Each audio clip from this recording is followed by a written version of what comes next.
ये लाइफ के पहला भाग, प्री पीएम, प्री सीएम, आप कहाँ पैदा हुए थे? पहले 10 सालों में आपने क्या किया था? If you can throw some light on the first era of your life. देखिए, वैसे तो सबको पता है मेरा जन्म गुजरात में, नॉर्थ गुजरात में महसाना डिस्ट्रिक्ट है। वहाँ वडनगर एक छोटा सा टाउन है। जब हम छोटे थे तब तो शायद 15,000 की आबादी थी। जैसे मोटा मोटा मुझे याद है। मैं उस स्थान से हूँ।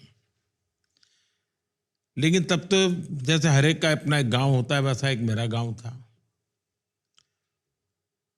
मेरे गांव एक प्रकार से गायकवाड़ी स्टेट था। तो गायकवाड़ स्टेट की एक विशेषता थी, हर गांव में एजुकेशन के प्रति बड़े आग्रही थे। एक तालाब होता था, पोस्ट ऑफिस होती थी, लाइब्रेरी होती थी। ऐसे एक चार पांच चीजें, यानी गायकवाड़ी स्टेट का गांव है तो ये होगा ही होगा, ये उनके विषय व्यवस्था थी। तो मैं वो उस गायकवाड़ी स्टेट की जो प्राइमरी स्कूल बनी हुई थी उसमें ही पढ़ा था। तो मेरे खैर बचपन में वहीं रहा। तालाब था तो स्विमिंग करना सीख गए वहाँ। मैं मेरे परिवार के सबके कपड़े मैं धोता था, तो उसके कारण मुझे तालाब जाने की इजाज़त मिल जाती थी। बाद में वहाँ एक भागवताचार्य नारायणाचार्य हाई स्कूल था, बीएन हाई स्कूल। वो भी एक प्रकार से चैरिटेबल ही था। वो कोई ऐसा आजकल का जो एजुकेशन की स्थिति है वैसे नहीं थी। तो मेरा वहाँ स्कूली शिक्षा वहाँ पर हुई।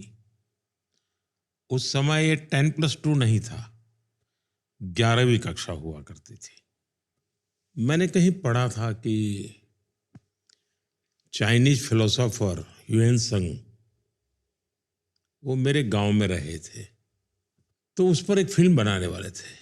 हम्म। तो मैंने उस समय शायद उनकी यहाँ एम्बेसी को या किसी को चिट्ठी लिखी थी कि भाई आपने ने कहीं पढ़ा है कि आप ह्यूएन संग के लिए फिल्म बना रहे हैं, तो मेरे गांव में वो रहते थे, आप उसको भी जिक्र कहीं करना। ऐसा करके मैंने कुछ प्रयत्न किया था। वो बहुत साल पहले की बात है।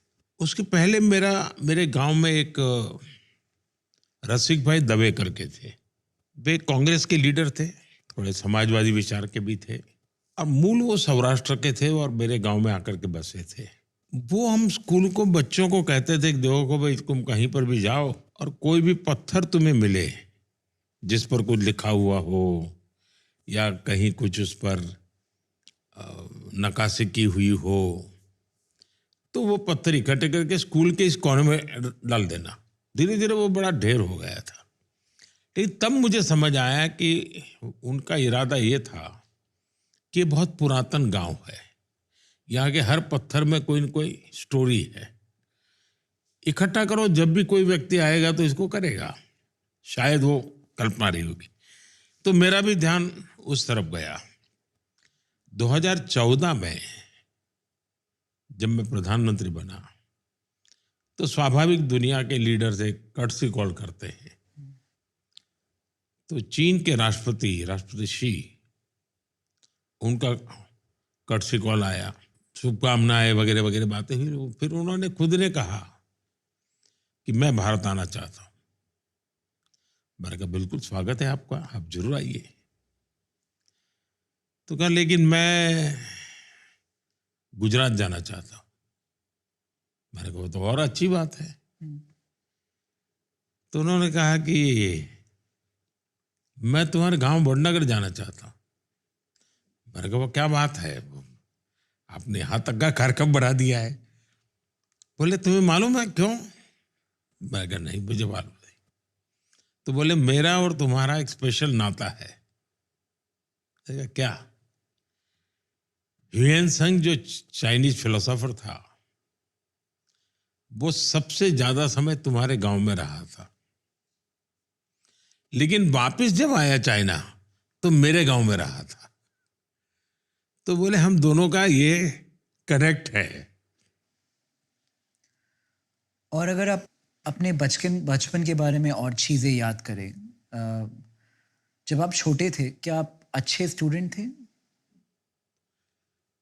आपके ऐसा तो इंटरेस्ट क्या थे इस टाइम? मैं एक बहुत ही सामान्य विद्यार्थी रहा। मैं कोई किसी भी प्रकार से कोई मुझे नोटिस करे ऐसा नहीं था। हम्म, लेकिन मेरे एक टीचर थे वेलजी भाई चौधरी करके, वो मेरे प्रति बहुत वो रखते थे।